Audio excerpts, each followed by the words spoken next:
The WHO put one food group in the exact same cancer risk category as cigarettes, and 10 of America's most popular meat brands are made from it. Today, we're naming the actual brands in your fridge right now, and the science behind why. Number 10 will surprise you. Quick fact first, in 2015, the WHO's Cancer Research Arm classified processed meat as a Group 1 carcinogen, same tier as tobacco smoke. That doesn't mean a hot dog equals a cigarette. The classification measures how strong the evidence is, not how big the risk is. But here's the number that matters. Just 50 grams a day, roughly one hot dog or 2 slices of deli meat, is linked to a 16 to 18% jump in colorectal cancer risk. Here are the 10 brands driving that number. Number 1, Oscar Mayer hot dogs, along with other major names like Nathan's Famous and Ballpark. These are cured with sodium nitrite, originally added to prevent a deadly bacterial toxin called botulinum. The issue is what happens after digestion. Nitrites combine with amino acids from protein breakdown to form N-nitroso compounds, the same compounds directly linked to DNA damage in the cells lining your colon. A single hot dog lands almost exactly at that 50-gram daily threshold researchers use to measure increased risk, which means a weekly hot dog habit already puts you in the range where the data shows a measurable effect. And hot dogs are rarely eaten alone. A ballpark or backyard barbecue serving is often 2, sometimes more, which means a single sitting can easily double or triple that daily reference amount without anyone realizing it. Add the bun, which contributes its own processed carbohydrates, and a casual cookout meal can quietly represent a full week's recommended processed meat intake in one plate. Number 2, bacon from brands like Oscar Mayer, Hormel, and Wright brand. Bacon carries a double mechanism that most other items on this list don't. It's cured with nitrites like everything else here, but it's also almost always cooked at high heat until crispy. And that high-temperature cooking produces 2 additional carcinogens, heterocyclic amines and polycyclic aromatic hydrocarbons, both potent DNA-damaging mutagens. So with a brand like Hormel's Classic Bacon, you're stacking the nitrite risk from curing on top of the high-heat risk from cooking, in a product most people specifically prefer cooked to maximum crispiness, which is exactly the cooking style that produces the most of those compounds. Bacon is also a staple people rarely measure by weight. A few strips at breakfast can easily exceed the 50-gram reference amount before you even add it to a sandwich or burger later in the day. And because bacon fat renders out during cooking, the remaining meat becomes even more concentrated in sodium and nitrite per bite than the raw strip started out. Number 3, deli ham and lunch meat from brands like Boar's Head, Oscar Mayer, and Lando Frost. Ham specifically gets named in multiple cancer research summaries as one of the clearest real-world examples of a Group 1 processed meat. It's cured, sometimes smoked, and typically eaten cold, and often, think about how much ham goes into a daily sandwich from the deli counter compared to an occasional hot dog at a barbecue. That daily, repetitive exposure is exactly what researchers say matters more than occasional indulgence. Deli counters also tend to slice ham thicker than most people estimate, meaning a couple of slices on a sandwich can easily run past the 50-gram mark on its own before lunch is even finished. And because deli ham is a lunchbox and meal prep staple for both kids and adults, it's one of the few items on this list that people commonly eat 5 days a week without ever thinking of it as a treat food the way they might a hot dog at a cookout. Number 4, breakfast sausage from Jimmy Dean and Johnsonville. Sausage combines curing agents with a higher fat content than most other items here, and that fat matters because heme iron, the compound giving red meat its color, triggers a reaction in your gut called lipid peroxidation, adding oxidative stress and DNA damage on top of the nitrite issue. Sausage links browned in a morning pan are also picking up the same HCA formation problem as bacon. Breakfast sausage tends to be a weekend and holiday staple in a lot of households, often served alongside eggs and bacon in the same meal, which means the total processed meat load at a single breakfast can stack up fast without anyone tracking it. Ground sausage used in casseroles, gravies, or stuffing carries the same curing agents, even when it's blended into a dish, rather than served as a visible link or patty. Number 5, Bologna, with Oscar Mayer as the most recognizable name on grocery shelves. It gets overlooked because it feels like an old-school lunchbox item, but Bologna is fully processed, cured, and eaten cold in sandwiches exactly like deli ham, and it shows up specifically in research breakdowns as a textbook example of the category. If Bologna sandwiches were a childhood staple, or still are in your house, this is one worth paying attention to simply because of how routine that exposure tends to be. Bologna is also one of the more affordable processed meats on grocery shelves, which means it tends to be a higher frequency staple in budget-conscious households and school lunches specifically, rather than an occasional item. Because it's pre-sliced and ready to eat straight from the package,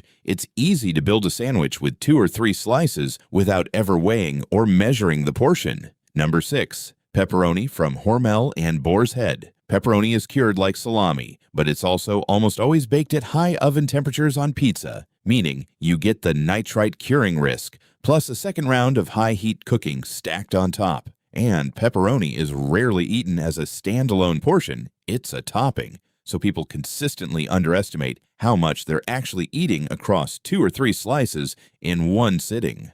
A large pepperoni pizza can easily carry 40 or more individual pepperoni pieces, which means a few slices at dinner can add up to a meaningful processed meat, serving well before you'd think to count it that way. And because pepperoni is baked directly on top of cheese at high heat, the fat that renders out often crisps the edges of each piece, which is the same browning reaction responsible for HCA formation in bacon. Number 7. Salami, including Boar's Head Genoa salami and Columbus craft meats. Salami is fermented and air-dried rather than cooked, which sounds like it might dodge the high-heat cooking risk, and it partially does. But the nitrite curing process is still fully present, and dry-cured meats like salami tend to carry some of the highest concentrated sodium and nitrite levels per ounce of anything on this list, simply because of how the curing and drying process works. Salami has also become a centerpiece of the charcuterie board trend, which means portion sizes at parties or gatherings can be far larger and more frequent than the occasional deli sandwich slice most people picture, because it's often paired with cheese and crackers in a snacking context rather than a full meal. It's easy to graze through several ounces without registering it as a significant serving. Number 8. Corned beef, with Hormel as the most common name in canned and deli form. Corned beef combines 2 risk factors that research flags independently. It's a nitrite-cured red meat, and it's also extremely high in sodium. A 2011 study published in the Journal of the National Cancer Institute found that people with the highest sodium intake, largely from processed foods like cured meats, had a 68% higher risk of developing stomach cancer compared to those with the lowest intake. Corned beef sits at the intersection of both risk categories at once. It's also a dish people tend to eat in large single portions rather than thin sandwich slices. Think a full corned beef and cabbage dinner, or a hash made with an entire can, which means the effective serving size is often several times the 50-gram reference amount in one sitting. Canned corned beef in particular has a long shelf life that encourages stockpiling, making it an easy pantry staple that gets reached for regularly rather than saved for special occasions. Number 9. Beef jerky from Jack Link's and Oberto. This one surprises people because jerky is marketed as the healthy snack. Lean, high protein, sold at gyms and trailheads. But jerky is essentially concentrated processed meat. The drying process removes water weight, meaning ounce for ounce. You're getting a denser concentration of sodium, nitrites, and preservatives than the same weight of fresh meat. A single serving of jerky can carry more sodium than a bag of chips, and it's still cured using the same nitrite-based method as everything else on this list. Because jerky is shelf-stable and marketed as a grab-and-go snack, it's often eaten in addition to regular meals rather than as a replacement for one, which means its processed meat content stacks directly on top of whatever else you've already eaten that day. Many flavored varieties also add extra sodium and sugar on top of the base curing agents, compounding the sodium-related risks researchers have separately linked to processed meat. And number 10, the one I promised would surprise you. Uncured and nitrate-free. Bacon, deli meat, and hot dogs from brands like Applegate and Niman Ranch, along with natural lines from Boar's Head. Here's the myth that needs busting. These products aren't cured with synthetic sodium nitrite. Instead, they use celery powder or celery juice as a natural curing agent. But celery is naturally extremely high in nitrates, and when those nitrates enter your body, your own digestive system converts them into nitrites through completely normal digestion, the same nitrites found in regular cured meat. The end result is chemically comparable levels of the same compounds linked to cancer risk. The uncured and nitrate-free labeling is a regulatory technicality about where the curing agent came from, not a meaningful difference in what happens inside your body after you eat it. These products also tend to carry a premium price and a clean label marketing message that leads health-conscious shoppers to eat them more liberally, assuming the risk has been engineered out entirely. If you've been buying Applegate or a similar clean brand specifically to avoid this risk, it's worth knowing the research doesn't fully support that assumption, and swapping brands within this category isn't the same as actually reducing your processed meat intake.